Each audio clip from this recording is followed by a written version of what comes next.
ओम शांति। अव्यक्त बाप दादा के मधुर महावाक्य हैं 2-69 की अव्यक्त वाणी। अव्यक्ति मिलन के अनुभव की विधि है। आज की वाणी अव्यक्ति मिलन के अनुभव की विधि। तो बाप दादा बोल रहे हैं, प्रेम स्वरूप बच्चे, ज्ञान सहित प्रेम जो होता है वही यथार्थ प्रेम होता है। आप सभी का प्रेम रस बाप दादा को भी खींच लाता है। सभी बच्चों के दिल के अंदर एक आशा दिखाई दे रही है। बाबा पूछ रहे हैं कि वो कौन सी एक आशा जो दिखाई रही है वह कौन सी। तो बच्चे कहते हैं, कई बच्चों ने संदेश भेजा कि आप हमें भी अपने अव्यक्त वतन का अनुभव कराओ। यह सभी बच्चों की आशाएं अब पूर्ण होने का समय पहुंच ही गया है। आप कहेंगे कि सभी संदेशी बन जाएंगे, लेकिन नहीं। अव्यक्त वतन का अनुभव भी बच्चे करेंगे, लेकिन दिव्य बुद्धि के आधार पर जो अब अलौकिक अनुभव कर सकते हो, वह दिव्य दृष्टि द्वारा करने से भी बहुत लाभदायक है। अलौकिक और अनोखा है, इसलिए जो भी बच्चे चाहते हैं कि अव्यक्त बाप दादा से मुलाकात करें, वह कर सकते हैं। तो कैसे कर सकते हैं? इसका तरीका सिर्फ यही है कि अमृत वेले याद में बैठो और यही संकल्प रखो कि अब हम अव्यक्त बाप दादा से मुलाकात करें। जैसे साकार में मिलने का समय मालूम होता तो नींद नहीं आती थी और समय से पहले ही बुद्धि द्वारा इसी अनुभव में रहते थे, वैसे अब भी अव्यक्त मिलन का अनुभव प्राप्त करना चाहते हो तो उसका बहुत सहज तरीका है। अव्यक्त स्थिति में स्थित होकर रूहान करो तो अनुभव करेंगे कि सचमुच बाप के साथ बातचीत कर रहे हैं। और इसी रूहान में जैसे संदेशियों को कई दृश्य दिखाते हैं, वैसे ही बहुत गोपनीय रहस्य बुद्धियों से अनुभव करेंगे। लेकिन एक बात यह अनुभव करने के लिए आवश्यक है, वह कौन सी है मालूम है? अमृत वेले भी अव्यक्त स्थिति में वही स्थित हो सकेंगे जो सारा दिन अव्यक्त स्थिति में और अंतर्मुख स्थिति में स्थित होंगे। वही अमृत वेले यह अनुभव कर सकेंगे। इसलिए अगर स्नेह है और मिलन की आशा है तो यह तरीका बहुत ही सहज है। करने वाले कर सकते हैं और मुलाकात का अनोखा अनुभव प्राप्त कर सकते हैं। वतन में बैठे बैठे कई बच्चों के दिल की आवाज पहुंचती रहती है।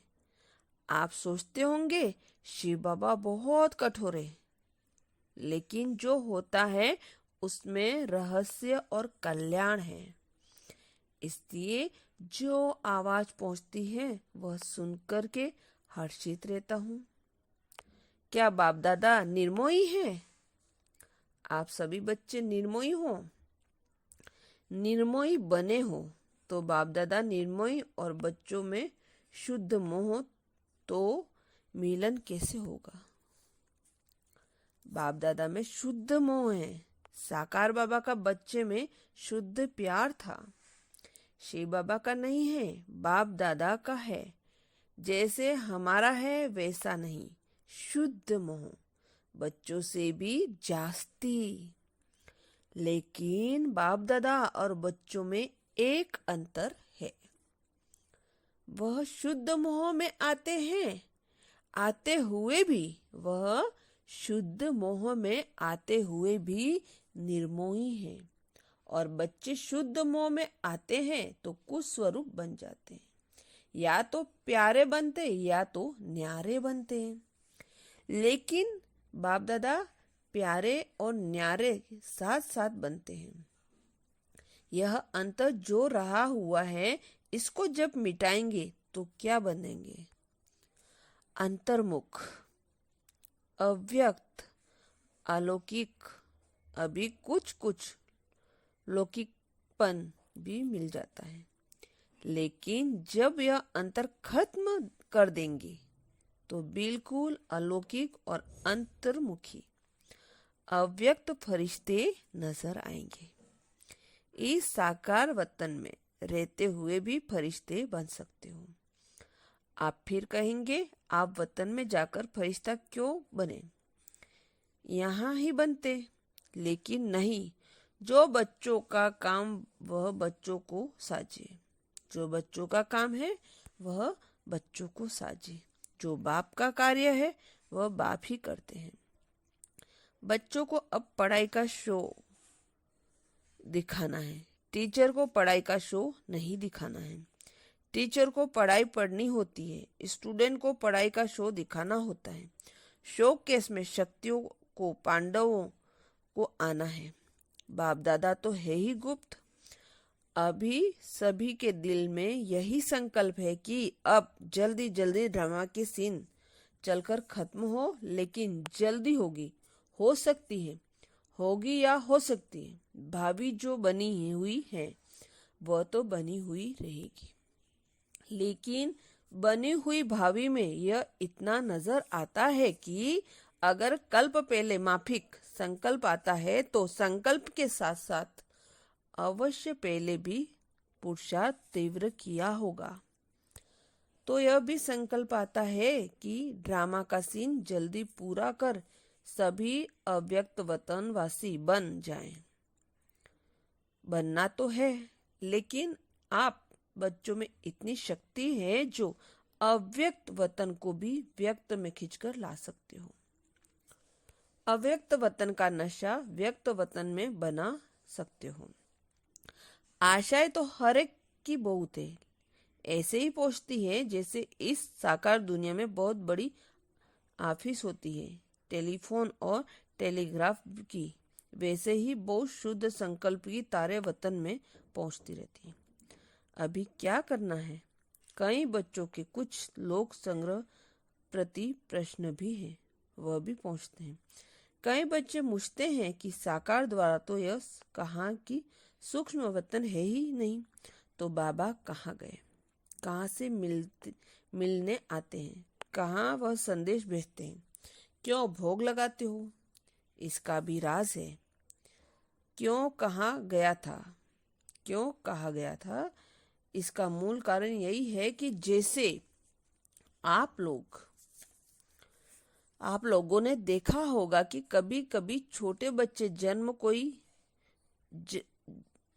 बच्चे जब कोई चीज के पीछे लग जाते हैं तो वह चीज भल अच्छी भी होती है, लेकिन हद से ज्यादा उस अच्छी चीज के पीछे पड़ जाते हैं। तो बच्चों को क्या किया जाता है? वह चीज उसको आंखों से छिपाकर यह कहा जाता है कि है ही नहीं। इसलिए कहा जाता है कि इसकी जो एक्स्ट्रा लगन लग गई है वो कुछ ठीक हो जाए। इसकी जो एक्स्ट्रा लगन लग गई है कुछ ठीक हो जाए। इसी रीति से वर्तमान समय कई बच्चे इन्हीं बातों में कुछ चटक गए थे, तो उनको छुड़ाने के लिए साकार में कहते थे कि यह सूक्ष्म वतन है ही नहीं। तो यही बच्चों की इस बात से बुद्धि हटाने के लिए कहा गया था। लेकिन इसका भाव यह नहीं कि अगर बच्चों से चीज छुपाई जाती है तो वह चीज खत्म हो जाती है। नहीं, यह एक युक्ति है चुटकी हुई चीज में छुड़ाने की। तो यह भी युक्ति की, अगर सूक्ष्म वतन नहीं तो वो कहाँ लगाते हो? इस रस्म रिवाज को कायम क्यों रखा है? कोई भी ऐसा कार्य होता है तो खुद भी संदेश क्यों पूछवाते थे? तो ऐसे भी नहीं कि सूक्ष्म वतन नहीं है, सूक्ष्म वतन है, लेकिन अब सूक्ष्म वतन में आने जाने के बजाय स्वयं की सूक्ष्म वतन वासी बनना है। यही बाप दादा की बच्चों से आशा है। आना जाना ज्यादा नहीं होना चाहिए। यह यथार्थ है। कमाई किसमें है? तो बाप बच्चों की कमाई को देखते हैं और कमाई के लायक बनाते हैं। इसलिए यह सभी रहस्य बोलते रहते हैं। अभी समझा कि क्यों कहा था और अब क्या है? सूक्ष्म वतन के अव्यक्त अनुभव का अनुभव करो। सूक्ष्म स्थिति को अनुभव करो। आने जाने की आशाएं अल्पकाल की हैं। अल्पकाल के बजाय सदा अपने को सूक्ष्मवासी क्यों नहीं बनाते? और सूक्ष्म वतनवासी बनने से ही बहुत वंडरफुल अनुभव करेंगे। खुद आप लोग वर्णन करेंगे कि अनुभव और संदेशों के अनुभव में कितना फर्क है। वह कमाई नहीं, यह कमाई भी है और अनुभव। तो एक ही समय दो प्राप्ति हो, वह अच्छा या एक ही चाहते हो? और कई बच्चे के मन में यह प्रश्न है कि ना मालूम जो बाप दादा कहते थे कि सभी को साथ में ले जाएंगे, अब वह तो चले गए। लेकिन वह चले गए हैं, मुक्ति धाम में जा नहीं सकते सिवाय बारात व बच्चों के। बारात के बगैर अकेले जा सकते हैं। बारात तैयार है, यही सुना है। अब तक की बारात के साथ ही जाएंगे। जब बारात ही सज रही है तो अकेले कैसे जाएंगे? अभी तो सूक्ष्म वतन में ही अव्यक्त रूप में स्थापना का कार्य रहेगा। जब तक स्थापना का कार्य समाप्त नहीं हुआ है तब तक बिना कार्य सफल किए हुए घर नहीं लौटेंगे। साथ ही चलेंगे और फिर चलने के बाद क्या करेंगे मालूम है? क्या करेंगे? साथ चलेंगे और साथ रहेंगे और फिर साथ साथ ही सृष्टि पर आएंगे। आप बच्चों को जो गीत है, कभी भी हाथ और साथ न छूटे, तो बच्चों का भी वायदा है तो बाप का भी वायदा है। बाप अपने वायदे से बदल नहीं सकते। और भी कोई प्रश्न है? यूं तो समय प्रति समय सब स्पष्ट होता ही जाएगा। कईयों के मन में यह भी है ना कि ना मालूम जन्म होगा वह क्या होगा। जन्म होगा जैसा आपकी मम्मा का जन्म हुआ वैसा होगा। आप बच्चों का विवेक क्या कहता है? ड्रामा की भाभी को देख सकते हो, थोड़ा थोड़ा देख सकते हो। जब आप लोग सबको कहते हो कि हम त्रिकालदर्शी बाप के बच्चे हैं, तो आने वाले काल को नहीं जानते हो। आपके मन के विवेक अनुसार क्या होना चाहिए? अव्यक्त स्थिति में स्थित होकर हाँ वाह ना कहो तो जवाब निकल आएगा। इसी रीति से बाप दादा ने 2-4 से पूछा। बहुत करके सभी का यही विचार था कि नहीं होगा। आज ही उतरना चाहते हो या बाद में? हलचल तो नहीं मच रही है। यह भी एक खेल रचा जाता है। छोटे छोटे बच्चे तालाब में पत्थर मारकर उसकी लहरों से खेलते रहते हैं, तो यह भी एक खेल है। बाप तुम सभी के विचार सागर में प्रश्नों के पत्थर फेंक कर तुम्हारे बुद्धि रूपी सागर में लहर उत्पन्न कर रहे हैं। उन्हीं लहरों का खेल बाप दादा देख रहे हैं। अभी आप सबके साथ ही अव्यक्त रूप से स्थापना के कार्य में लग रहे हैं। जब तक स्थापना का पाठ है तब तक अव्यक्त रूप में आप सभी के साथ ही हैं। समझ गए? वतन में मम्मा को भी इमर्स किया था। पता है क्या बात चली? जैसा साकार रूप में साकार वतन में मम्मा बोलती थी कि बाबा आप बैठे रहिए, हम सभी काम कर लेंगे, इसी ही रीति से वतन में भी यही कहा कि हम सब कार्य की स्थापना के जो करने हैं वह करेंगे। आप बच्चों के साथ ही बच्चों को बहलाते रहिए। ऐसे ही साकार में कहती थी, वही वतन में रूरुआन चली। आप सभी के मन में तो होगा कि हमारी मम्मा कहाँ गई। अभी यह यह राज इसी समय स्पष्ट करने का नहीं है। कुछ समय के बाद सुनाएंगे कि वह कहाँ और क्या कर रही है। स्थापना का कार्य में मददगार है, लेकिन भिन्न नाम रूप से। अच्छा, अब तो टाइम हो गया।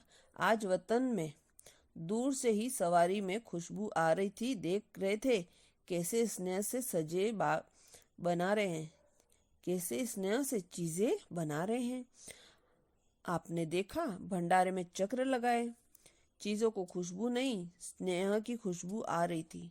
यह स्नेह की अविनाशी बनाता है। अविनाशी स्नेह है ना। याद करके याद करके याद हर एक की पहुंचती है। उसका रिस्पॉन्स लेने के लिए अवस्था चाहिए। रेस्पॉन्स फौरन मिलता है। जैसे साकार में बच्चे बाबा कहते थे तो बच्चों को रिस्पॉन्स मिलता था, तो रिस्पॉन्स अब भी फौरन मिलता है, लेकिन बीच में व्यक्त भाव को छोड़ना पड़ेगा, तभी उस रिस्पॉन्स को सुन सकेंगे।